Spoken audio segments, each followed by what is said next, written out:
अतिशय दुर्दैवी अशी घटना आज सकाळी या ठिकाणी घडली। मुंब्र्याच्या अलीकडे त्या टर्निंगवर दोन लोकल एकमेकांना क्रॉस करत असताना त्या कशा जवळ आल्या, काय झालं आता नेमकं त्याचं कारण कळेल। उच्चस्तरीय चौकशी त्याची सुरू आहे, पण यामध्ये जवळपास 10 पेशंट्स ज्यांना या ठिकाणी आणलं, हॉस्पिटलला आणण्यात आलं होतं, त्यातला एक ब्रॉड डेड होता।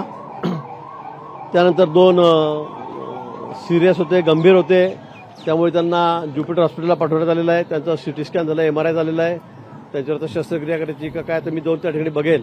आणि 7 रुग्ण या ठिकाणी आहेत, पण ते आउट ऑफ डेंजर आहेत, ते फ्रॅक्चर आहेत, पण ते आज उद्यामध्ये त्याच्यावर काय जे शस्त्रक्रिया असेल ती शस्त्रक्रिया होईल। ज्यांना औषधोपचार करायचा आहे तो औषधोपचार केला जाईल आणि त्यानंतर त्यांना घरी पाठवलं जाईल। मात्र या संदर्भामध्ये अनेक वर्षात म्हणजे ज्या रुग्णांना आम्ही भेटलो तर मी अनेक वर्षापासून या ठिकाणी प्रवास करतोय, पण असं कधीही झालं नाही। पण का घडलं, कशामुळे झालं याची चौकशी या ठिकाणी रेल्वे प्रशासनाच्या माध्यमातून सुरू आहे। माननीय मुख्यमंत्री महोदय यांनी तात्काळ या ठिकाणी सूचना दिल्यात। मी बाहेरगावी होतो, आल्याबरोबर या ठिकाणी आलो आणि जे मृत पावलेले आहेत, मला वाटतं 4 ती संख्या आहे, 3 आणि 1 4 ही संख्या आहे मृत पावलेल्यांची। त्या 4 आपण मदत म्हणून त्यांच्या कुटुंबियांना 5-5 लाख रुपये या ठिकाणी जाहीर केलेले आहेत। जे जखमी आहेत त्यांना त्याची ग्रॅव्हिटी बघून त्यांना 50,000, 1 लाख, 2 लाख रुपये दिले जातील। त्याचा सर्व उपचार जो आहे हा शासनाच्या माध्यमातून केला जाईल। ज्युपिटरला 2 पेशंट सिरियस आहेत, त्यांची सुद्धा सर्व खर्चाची जबाबदारी किंवा जो खर्च होईल तो शासन या ठिकाणी करेल। सातत्यानं तक्रारी रेल्वे विभागाला स्थानिकांनी केलेल्या होत्या। हे रोजचे प्रवासी आहेत। 3 महिन्यांपूर्वी 8 दिवसांपूर्वी अनेकांनी तक्रार दिल्या होत्या। तो जो टर्निंग पॉईंट आहे त्या टर्निंग पॉईंटला घेऊन या सगळ्या तक्रारी देण्यात आलेल्या होत्या आणि अशी दुर्घटना घडेल असं सुद्धा त्या पत्रांमध्ये लिहिलेलं होतं आणि तरी सुद्धा रेल्वे प्रशासनानं याकडे दुर्लक्ष केलं म्हणून आज ही घटना घडली। मी माहिती घेतली, मला जे कळलं त्या संदर्भामध्ये सगळा सर्व्हे सुरू होता, यावर काय उपाय करायचा, काय इलाज करायचा याच्यावरही चर्चा झालेली होती।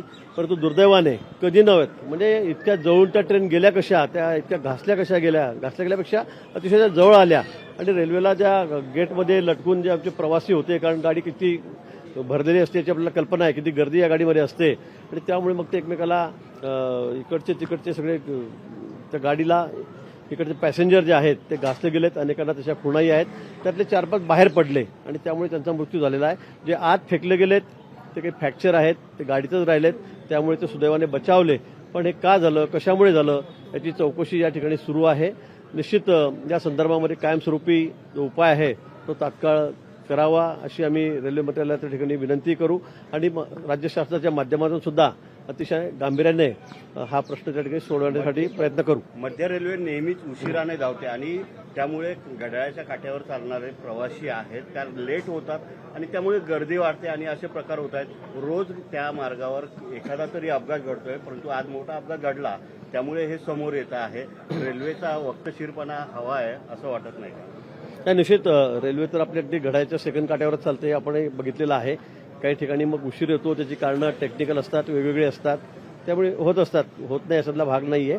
परंतु अशा पद्धतीने अपघात हा पहिल्यांदा झालेला मला असं वाटतं की अगदी ट्रेन एकाच टर्निंगवर एकमेकांना क्रॉस करत असताना इतक्या घासली जावी हे पहिल्यांदा असं झालेलं आहे। आणि का झालं, कशामुळे झालं, खरा हा एक मोठा संशोधनाचा विषय आहे।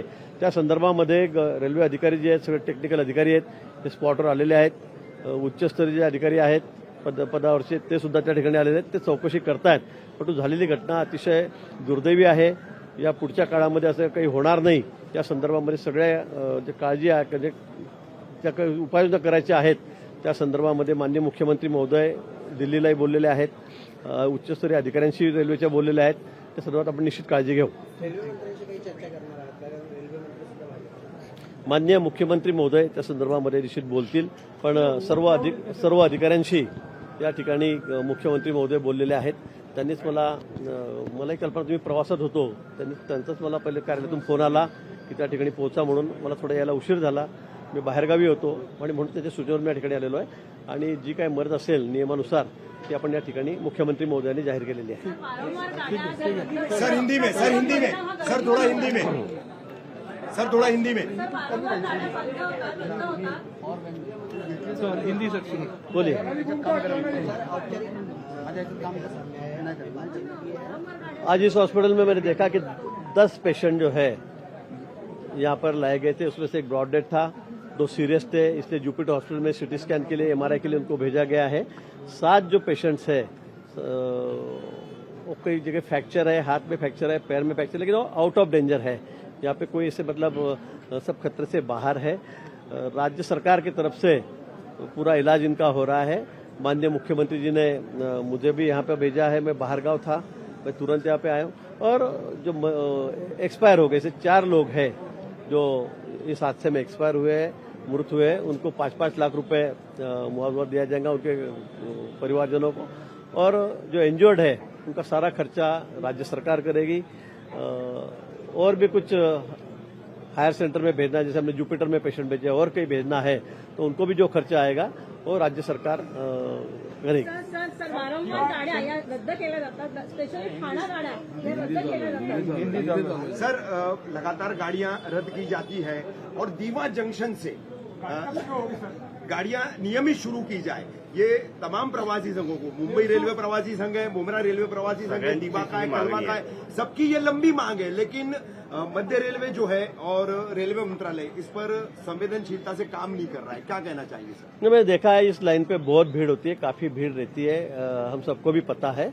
और आप कह रहे हैं उसमें भी थोड़ा तथ्य है कि हमेशा ट्रेन लेट होती है, कभी कभी कैंसिल भी होती है, इसलिए भीड़ और ज्यादा बढ़ जाती है। मुझे लगता है इस बारे में सीरियस बहुत गंभीरता से सोचना भी चाहिए। माननीय मुख्यमंत्री जी से मैं जाकर बात करूंगा और रेलवे प्रशासन जो है, क्योंकि ये दिल्ली का विषय, रेलवे प्रशासन का विषय, जरूर माननीय मुख्यमंत्री जी इस पर मीटिंग करेंगे, रेलवे मंत्री जी से बातचीत भी करेंगे और जल्द से जल्द यहाँ पर ये सब मतलब जो लेट ट्रेनें हो रही है, जो कैंसिल होती है, ये ना हो, इसके लिए जो भी करना है वो करेंगे। सर एसी लोकल के नियोजन के लिए एसी लोकल के नियोजन के लिए नियमित ट्रेनों का टाइम टेबल पूरा बदल दिया गया है सर, और उसकी वजह से भी ये सारी दुर्घटनाएं हो रही है, भीड़ बढ़ रही है और ऐसी भयानक दुर्घटना आज हो गई सर। एसी के अंदर गरीब लोग नहीं बैठ सकते, तो उसके वजह से ओवर क्राउड हो जाता है। ओवर क्राउड होता है सर। बराबर। मुझे लगता है जो भी है, अगर ट्रैक बढ़ाना है समझो या कुछ इसका रीशेड्यूल करना है, जो भी है, मुझे लगता है मैं माननीय मुख्यमंत्री से जाकर उनसे बात करूंगा और शायद उन्होंने दिल्ली बात भी की होगी और इसमें जो भी खामियां है या जो भी कुछ कमी है या जिसकी वजह से सब रेलवे ट्रेन लेट हो रही है, उसके लिए सोल्यूशन, परमनंट सोल्यूशन जरूर निकालने की कोशिश हम करेंगे। गिरीश महाजन माध्यमांशी संवाद साधत होते। तुर्तास पुढच्या बातमीकडे आपण वळतोय। मुंबईच्या मध्य रेल्वेवरील गर्दीनं काही प्रवाशांचा बळी घेतला। आठवड्याच्या पहिल्याच दिवशी सकाळी 9:30च्या दरम्यान मध्य रेल्वेच्या मुंब्रा स्थानकाजवळ लोकलमधून 13 प्रवासी पडले आणि या अपघातामध्ये काही प्रवाशांचा मृत्यू झालाय। मध्य रेल्वेचे जनसंपर्क अधिकारी स्वप्नील नीला यांनी या संदर्भात माहिती दिली। मुंबई अप आणि डाऊन मार्गावरून परस्पर विरोधी दिशेने जाणाऱ्या लोकल एकमेकांना घासल्या आणि दरवाजामध्ये उभे असलेले प्रवासी ट्रॅकवर पडले आणि त्यांचा मृत्यू झाला। परस्पर विरोधी लोकलमधून पडून प्रवाशांचा मृत्यू झाल्याची ही पहिलीच घटना असल्याचं मध्य रेल्वेच्या जनसंपर्क अधिकाऱ्यांनी सांगितलेलं आहे।